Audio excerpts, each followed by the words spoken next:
Jesus, e tem um Connect Card para isso, e também vamos ter uma equipe de oração aqui, que se você estiver passando por alguma dificuldade, a gente também quer oferecer oração. A presença de Deus está aqui, nós já podemos sentir a presença de Deus. Na verdade, estamos aqui para cultuar a Jesus através do nosso louvor como igreja, e é tão bom estarmos juntos, reunidos aqui. Pessoal, a gente está na série Clube do Livro, terminamos o Clube do Livro do nosso pastor de Colorado, pastor Jonathan, Andando com Leões. Foram 3 semanas, foi edificante para nós, sim, sempre é muito importante. E hoje a gente vai falar de um teólogo britânico, que ainda é uma voz nessa época, ele é vivo, um cara muito relevante, que tem várias obras. A gente vai falar especificamente dessa obra, Como Deus se Tornou Rei. Esse livro o pastor Jorginho me deu e eu achei ele sensacional, de uma profundidade teológica. E basicamente a premissa do livro, pessoal, é falando sobre os evangelhos como uma biografia do próprio Cristo, e que os evangelhos não podem ser lidos de forma isolada, que os evangelhos vão apontar para um modo de vida que Jesus vai ensinar, que nós também, como sua igreja, devemos iniciar. E aí o Dwight, oh meu Deus, o N.T. Wright Dwight, agora, vê se pode, Dwight é do The Office. Gente do céu, que heresia. Você imagina Dwight pregando o evangelho? Agora eu vou ficar bugado aqui, bugou. Quem é fã de The Office aí? Nem eu, também não gosto não, só vi 7 vezes. Tô brincando, não vi isso tudo não, só 4 vezes mesmo. Como Deus se tornou rei, então fala sobre essa similaridade. Na verdade, o evangelho, eles apontam para a mesma coisa. É importante que a gente também entenda, os evangelhos têm objetivos escritos por pessoas diferentes. Tudo indica que Mateus é o primeiro autor. Uma coisa que também que é um pilar apologético bem legal, a gente fala sobre grandes filósofos, Alexandre, Aristóteles, e são manuscritos que se perderam ao longo dos anos, assim, muito distante dos seus originais, as cópias. Mas no caso dos evangelhos, não. É uma coisa muito interessante. Os evangelhos, eles têm um distanciamento de anos de menos de 50 anos do original. Isso é muito, muito bom. Isso traz muita legitimidade aos manuscritos, às cópias. Então, uma coisa quando você está falando de uma cópia de que foi escrito há 300, 400 anos atrás. Mas no que diz respeito aos evangelhos, nós estamos falando de manuscritos que têm um distanciamento de tempo de apenas 45 anos, em volta de 40, 45 anos da época em que foi escrito. O que legitima muito esses documentos. Então, Mateus, o primeiro, tem ali um intuito de conversar com o povo judeu. E o N.T. Wright vai destacar que, pessoal, o Novo Testamento não é uma nova religião. O Novo Testamento não é uma nova fé. O Novo Testamento não inaugura o cristianismo. O Novo Testamento é o cumprimento da velha aliança. E o N.T. Wright vai chamar, gente, os evangelhos são a continuidade do povo Israel. É a continuidade do povo hebreu. E Jesus não nasce como se ele não existisse. Jesus é o cumprimento daquele povo que durante milhares de anos estão aguardando ansiosamente pelo Messias. E o Messias se manifestou, é Jesus. Embora muitos até hoje não creiam em Jesus como Filho de Deus, essa era a intenção de Mateus. Mateus, o escritor, ele tem esse público-alvo, ele está conversando com o povo judeu e ele apresenta Jesus como rei. Então, você consegue entender que os evangelhos falam da mesma coisa para públicos diferentes? Então, pensa numa casa que o autor, ou o objetivo está dentro da casa, Jesus está dentro dessa casa, mas cada parede tem uma cor, tem um tom diferente, tem uma construção diferente, porém, elas estão protegendo e apontando para a mesma pessoa. Então, Marcos, que é mais sucinto, Marcos, no segundo evangelho, Marcos, ele já parece que Jesus uma vez está aqui e outra vez ele já está em outro lugar, porque Marcos não é nas suas escritas como um autor não tão detalhista, mas Marcos então está falando com gentios, Marcos está falando com a gente, pessoas que não tinham uma tradição judaica. Marcos então apresenta Jesus não como rei, mas como um servo. E o intuito de Marcos era bem evangelístico, inclusive, bem interessante. Então a gente consegue perceber que a dinâmica da escrita muda A essência permanece a mesma, existem muitas similaridades, mas existem objetivos diferentes. Isso também fala até mesmo sobre o perfil dos crentes. Até hoje, é muito interessante. Nós estamos juntos, na premissa principal, mas nós às vezes temos mais identificação com um público, ou então perfis diferentes, missões que vão agregar. O que importa é que no final nós apresentemos Jesus como Cordeiro Santo de Deus. Amém? E aí nós vemos Lucas, que é como se fosse um entrevistador, um jornalista, um cara médico, um cara estudado, já é muito detalhista, conversando muito com esse contexto do Império Romano. Então, dando detalhes sobre o nascimento que você não vê em outros evangelhos. E você, finalmente, você vê João, que é uma escrita bem mais relacional, pessoal. João, ele já tem uma identificação. Lembra que Marcos não era discípulo de Jesus. Marcos depois vai ser citado. Quem escreve o evangelho de Marcos é um homem chamado João Marcos, que vai ter, inclusive, um problema numa viagem missionária de Paulo. Você vai ler isso depois no livro de Atos. Mas Marcos se tornou alguém que se reconciliou depois com Paulo, deu tudo certo, e ele acabou se tornando um escritor do evangelho. E João é aquele discípulo que se autodenomina como o amado, né? o discípulo amado. Então você percebe ali também uma linguagem mais filosófica, mais detalhista, que ele consegue apresentar Jesus como o Deus que veio salvar o mundo. Também conversando com o império, com os romanos, com os gentios. O Wright, então, não do White, mas o N.T. Wright, ele está propondo que a gente leia os evangelhos de uma forma uníssona, e não de forma isolada. E ele vai até exemplificar como um alto-falante que precisa ser equalizado no volume correto. O Wright, ele vai falar aqui, nesse livro, muito sobre a importância, inclusive, Ele até usa o exemplo como um carro, vai no mecânico, e o carro, ele não é um volante. O carro, ele não são 4 pneus, o carro não é um motor. O carro é um conjunto de peças que no seu perfeito lugar vão andar e vão cumprir sua função. E assim como os evangelhos precisam ser lidos, não de uma forma isolada, mas como uma biografia de Jesus. Os evangelhos, então, Wright, ele vai falar que não deveriam ser um destaque apenas para o nascimento. Jesus nasceu, Jesus morreu e Jesus ressuscitou, e glória a Deus. Mas não, Wright, ele vai destacar muito sobre a importância de exemplificação de como viver uma vida de acordo com o reino de Deus que Jesus apresenta nos evangelhos. É peça fundamental, e ele vai falar sobre os volumes. Os volumes desse alto-falante precisam ser equalizados. Uns estão muito altos, não deveriam estar, e outros estão muito baixos. Nós deveríamos equalizar. E ele vai falar então sobre a plenitude da promessa de Israel com o evangelho. Ele vai falar sobre o significado da crucifixão.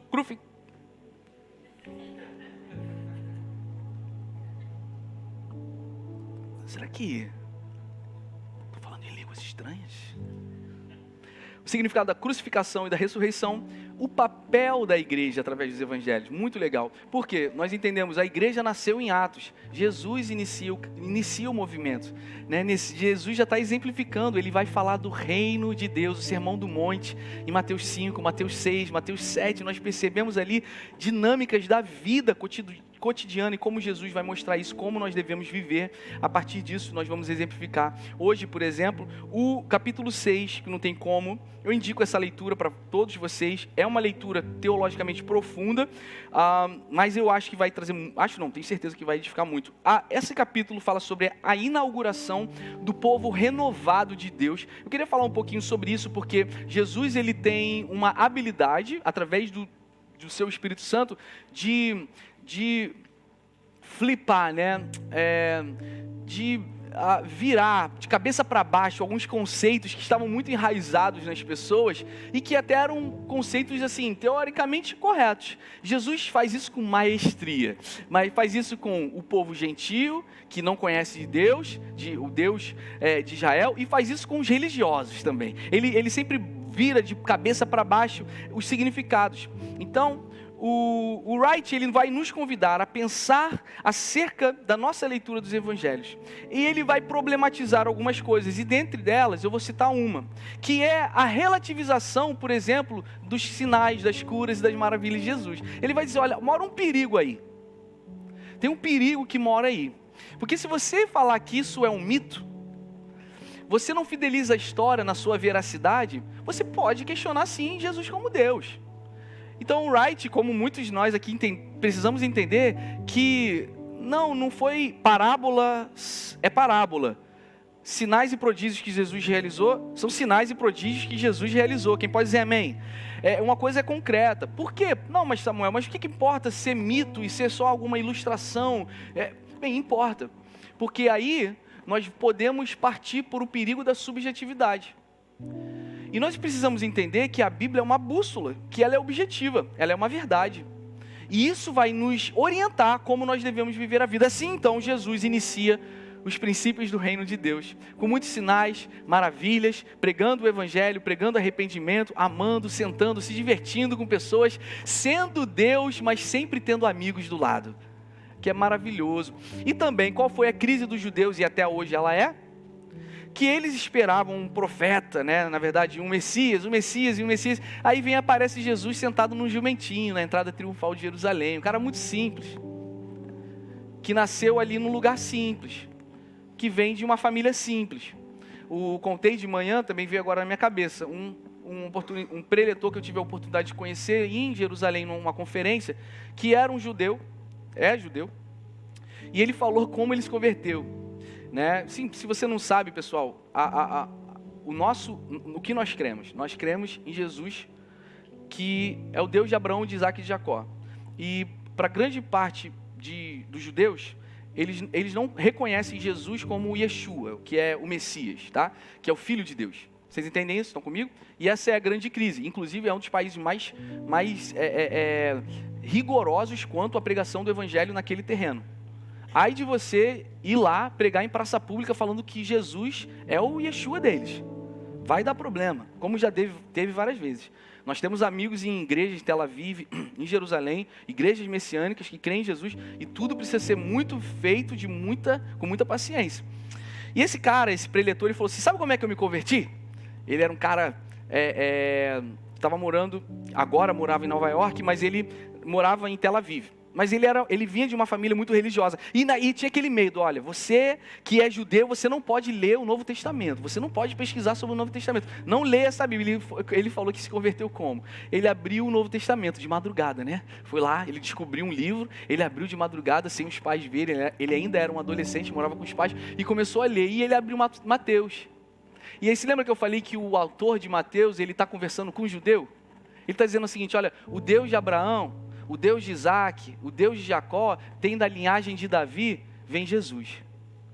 Esse é o rei que vocês tanto esperaram. Esse é o rei que o profeta Malaquias, há 430 anos atrás, profetizou que viria. Ele veio, nasceu entre nós, morreu e ressuscitou.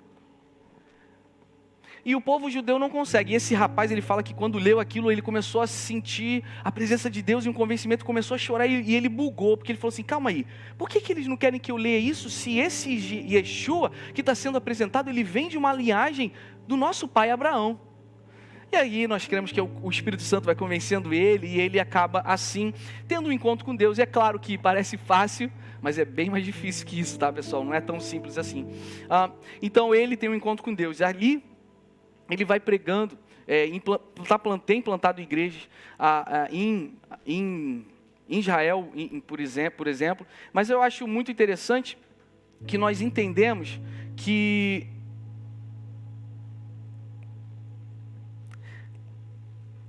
é difícil. E assim, até difícil para você. Eu já preguei aqui várias vezes assim. Eu vim de um lar cristão, entende? Né? É fácil, pô. É mais fácil a gente crer em Deus. Eu tive uma família boa. Eu tive um pai bom. Eu tenho um pai bom. Eu tenho um pai, um avô que veio de uma família ministerial, pastoral, vim desse berço. É mais fácil para a gente. Então eu concordo, é difícil para alguns de vocês. Quanto mais um povo que cresce debaixo de uma doutrina que esse Yeshua não é Jesus, imagina você agora dizer que é, e a voz deles estão errados. Aí você pensa no povo muçulmano também. Você vai para o Iêmen lá, vai para Omã, vai para a Arábia e fala assim, o teu tataravô é maluco. O que a gente crê é certo. A gente acabou de se conhecer, mas o teu avô, o teu bisavô, descarta isso. Vocês estão comigo aqui? Então assim, é bem delicado, né? Então o povo entra em crise e o judeu entra em crise, por quê? Porque eles esperavam um filho de Deus vindo do céu, restaurando o poder bélico. Agora nós não vamos estar debaixo de Roma, agora a gente vai flipar isso aqui. Agora o Jerusalém vai reinar e Roma vai ficar debaixo dos nossos pés. E aí eles entram em crise, porque no conceito deles, o Yeshua viria gloriosamente, restauraria todas as coisas e também colocaria o povo judeu em ordem, no seu devido lugar. Mas aí Jesus vem lavando o pé de discípulo, comendo na mesa, falando coisas concernentes ao reino que, cara, se você quer ser o maior, seja o menor. E aí flipa, aí eles bugam. Não pode ser Yeshua. Para piorar, esse Jesus que se diz filho de Deus ainda morre no madeiro, pendurado. Não, o rei dos reis não pode morrer numa cruz. Vocês estão comigo? Que inclusive para nós cristãos é um pilar apologético para a nossa fé? Vocês estão comigo aqui nessa noite? Quando zombarem da nossa fé, como pode um rei morrer na cruz? E aí o Wright vai dizer isso, ele vai dizer que o caminho do reinado eterno de Deus passa pela cruz do Calvário. Jesus então apresenta o reino através de uma cruz, irmãos. E nós, como seu povo, não podemos fazer uma trilha diferente. Quem pode dizer amém? Então, os princípios do reino eram e são antagônicos à cultura do século. Por isso que eu quero fazer um alarme aqui. Cuidado em definir Deus a partir da sua percepção. Cuidado em definir Deus a partir da sua experiência pessoal. Deus se define através da palavra de Deus. Porque senão, nós vamos talvez correr o risco de corromper. A Bíblia diz o seguinte no Sermão do Monte, Jesus inicia o seguinte, olha, vocês ouviram o que foi dito, vírgula, mas eu vos digo. Então eu acho que essa proposta de Jesus foi muito presente, e ela ainda é presente.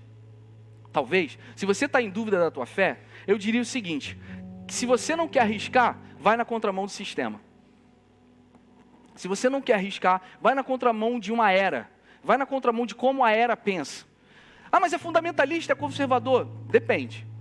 Tenta entender o porquê, mas até também tenta entender por que você está indo a favor dessa era.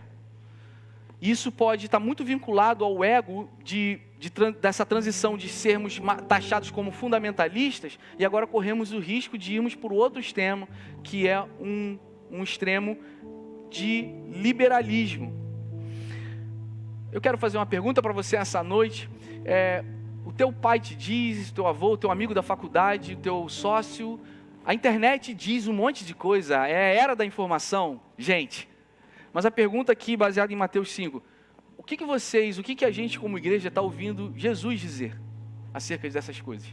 Porque o fato é, Jesus inicia o seu ministério dizendo o seguinte, olha, vocês ouviram o que é sucesso, o que é grandeza, o que é isso, o que é aquilo, mas deixa eu dizer agora, coisas concernentes ao reino dos céus. Deixa eu dizer uma nova metodologia, uma nova forma de pensar, uma nova forma de agir, porque vocês foram dizer olho por olho, dente por dente, eu vou dizer para vocês, deem a outra face, ande a segunda milha. Então a mensagem desse rei Jesus é uma mensagem pesada, sempre foi antagônica e sempre vai ser antagônica ao sistema. Quem pode dizer amém por isso?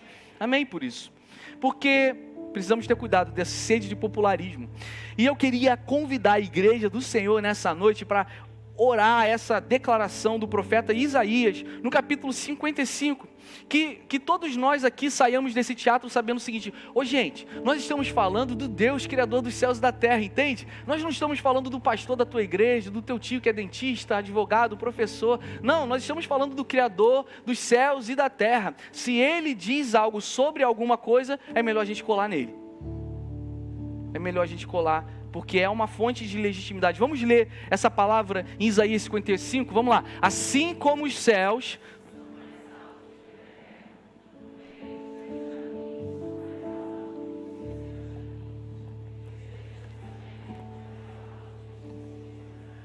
Quem pode dizer glória a Deus por isso? É importante que a gente entenda que nós não estamos alicerçados e confiando num sistema humano. Nós estamos alicerçados na palavra do Criador. Isso tem que gerar paz em nós. Então, o meu reino Jesus falou, não é desse mundo. Então eu faço aqui uma advertência e uma exortação. Igreja, é importante que a gente não se entre numa bolha fanática ou alienada da religiosidade. Não, a proposta nunca foi essa, né? Mas é importante que a gente também não se nutra pelas coisas desse mundo. Vocês estão comigo aqui? A gente consegue entender e discernir que tem coisas desse mundo que não são para nós. A Bíblia vai dizer que somos forasteiros e Jesus vai dizer, o meu reino não é desse mundo. Se estamos em Cristo, nós não pertencemos a esse mundo, irmãos. E isso deve gerar gozo e alegria em nós, pessoal. Sem crise. Sem crise. Jesus então vai falar de um problema que o Wright aponta aqui, que eu queria compartilhar com vocês, está em Marcos, no Evangelho de Marcos, capítulo 9. Antes disso, tem uma frase do livro que ele fala o seguinte, Jesus enfatizava constantemente sobre a inversão do poder e prestígio. É sensacional isso, né? Isso é o Wright falando no livro. Segundo o qual o primeiro seria o último e o último o primeiro. Eu não sei quem você é, assim, eu sei quem eu sou. E eu preciso ter cuidado em flertar em como o mundo está pensando, como o espírito dessa época pensa e como isso está nutrindo o meu coração e motivando a minha corrida. Não sei, vocês estão comigo, gente? Constantemente avaliem-se se o que está motivando vocês correrem é um pensamento secular e não um pensamento que Jesus inaugura no reino. Pô, Samuel, por que você está falando isso? Cara, porque a gente está morrendo nas nossas próprias cobiças. A gente está cada vez mais cheio de coisas e deixando tudo esvarar na nossa mão. A gente está ficando mais vazio. A gente está tocando em muita coisa e ao mesmo tempo a gente não sabe nada. A gente está se tornando mais vazio. A gente está se tornando mais superficial. E isso nunca foi o que Jesus apresentou com o seu reino, irmãos.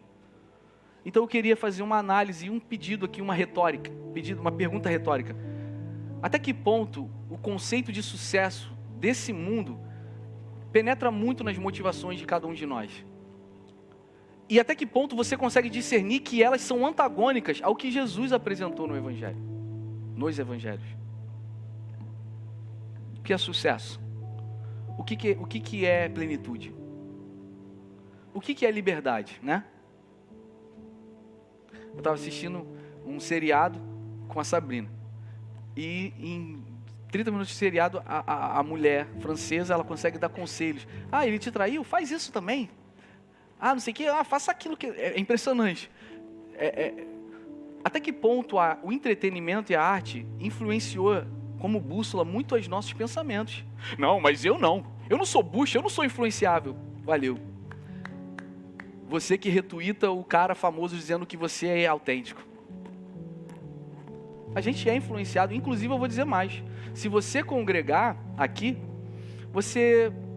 se você gostar da proposta, todas as nossas mensagens de alguma forma vão influenciar você.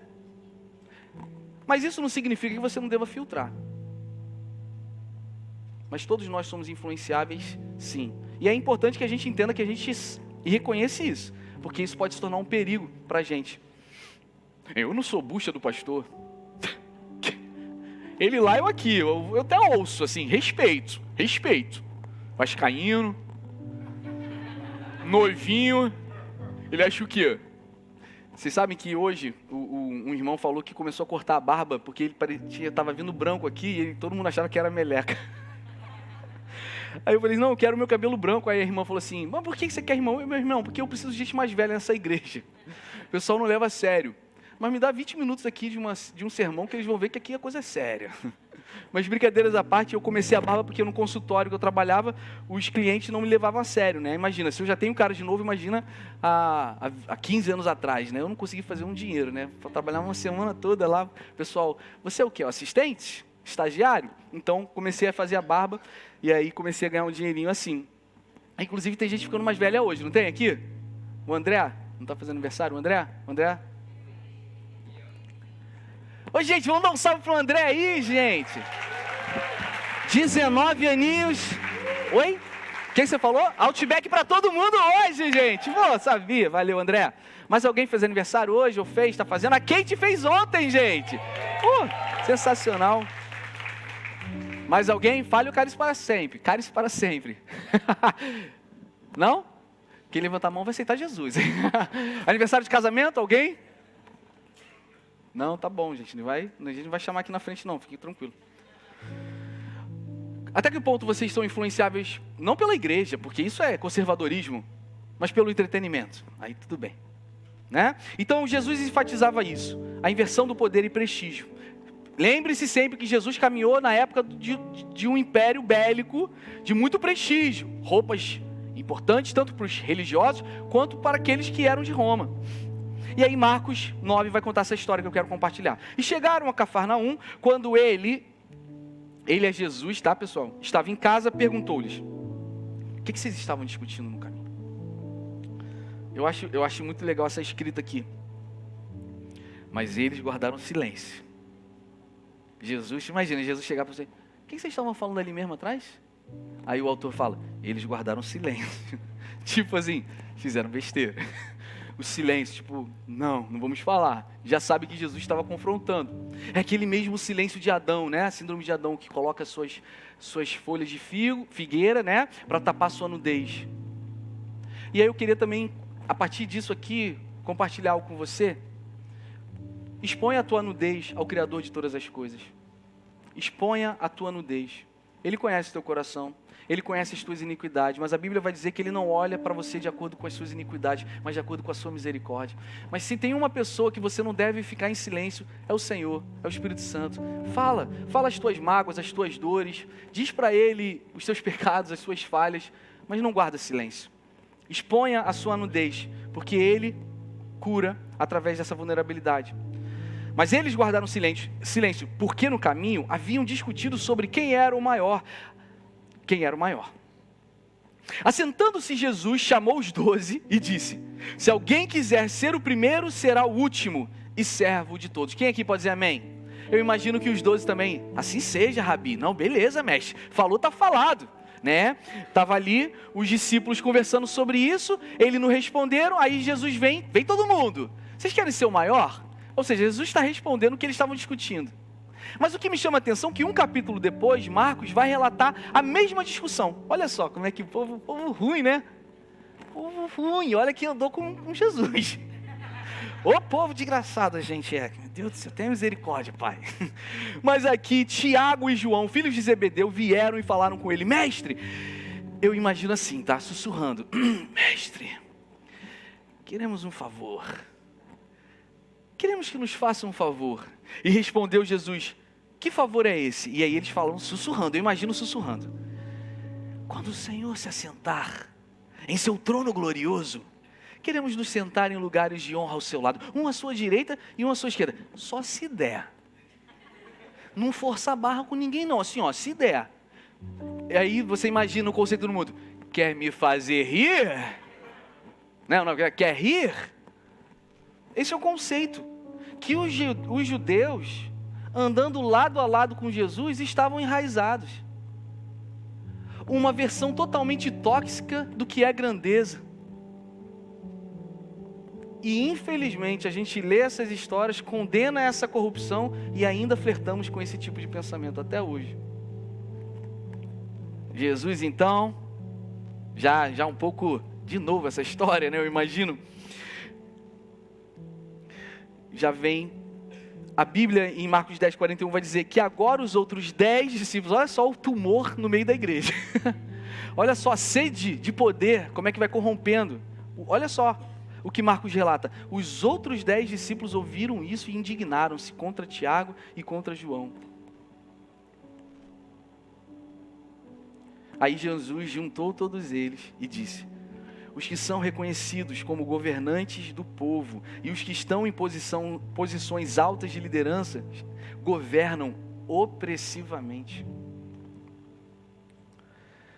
Governam opressivamente sobre os seus súditos. Mas entre vocês não é assim.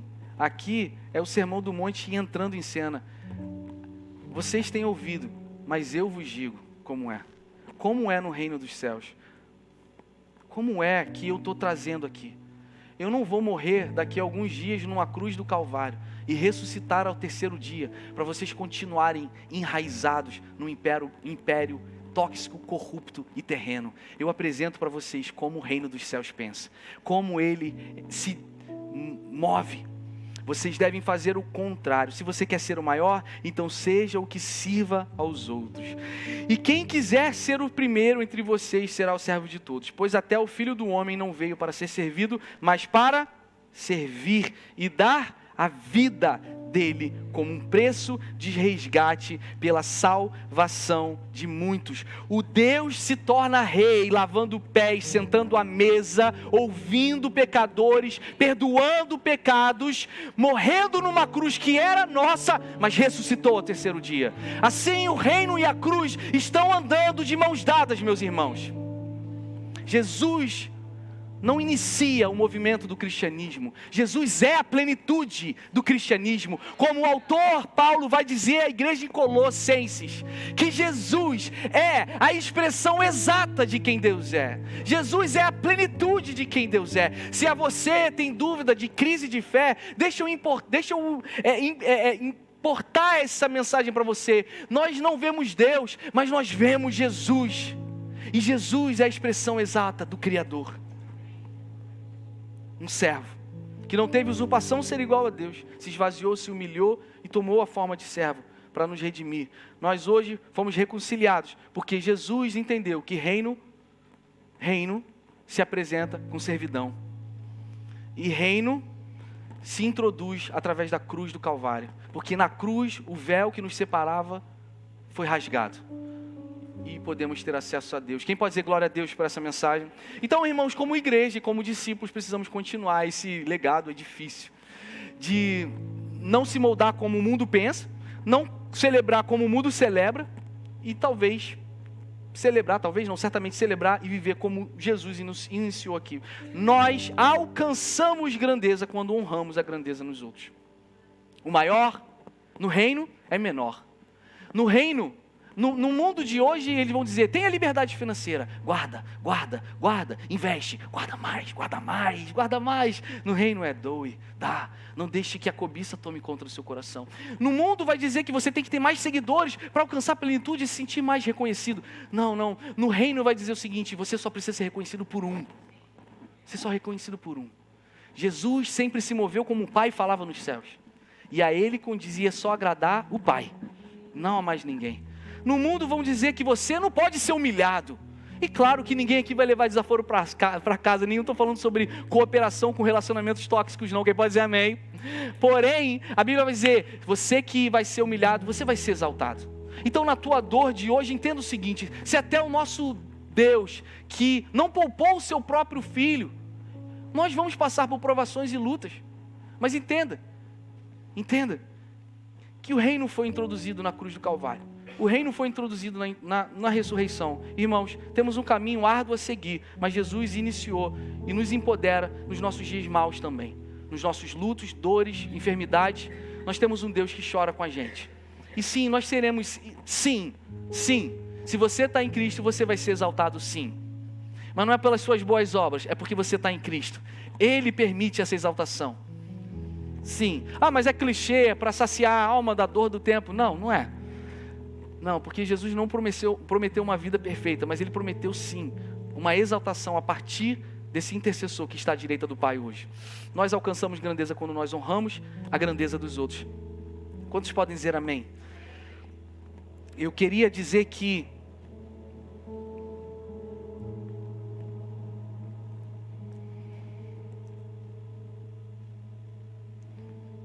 Eu queria como pastor, e isso está até mais uma palavra até para o campus da freguesia, se você puder ajudar a gente em oração.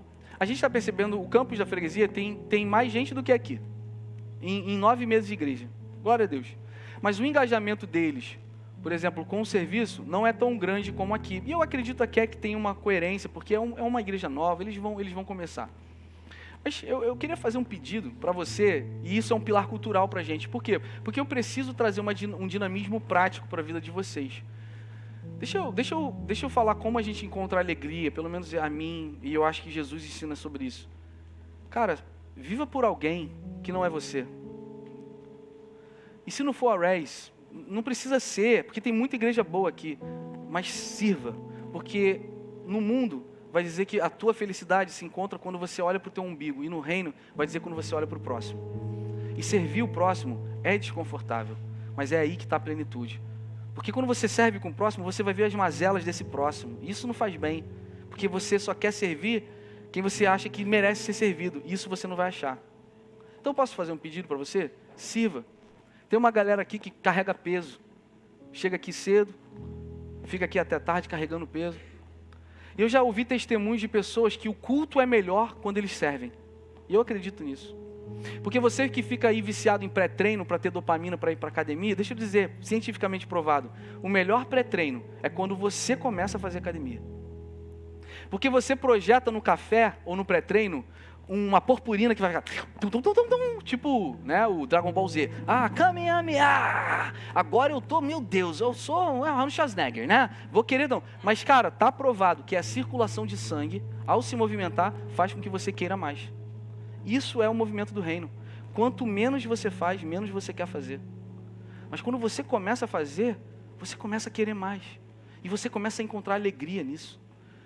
Mas Samuel, já vem um papinho para ganhar o nosso serviço voluntário. Cara, se você pensa isso, você, por favor, deve encontrar uma outra igreja que você vai confiar no que o pastor fala.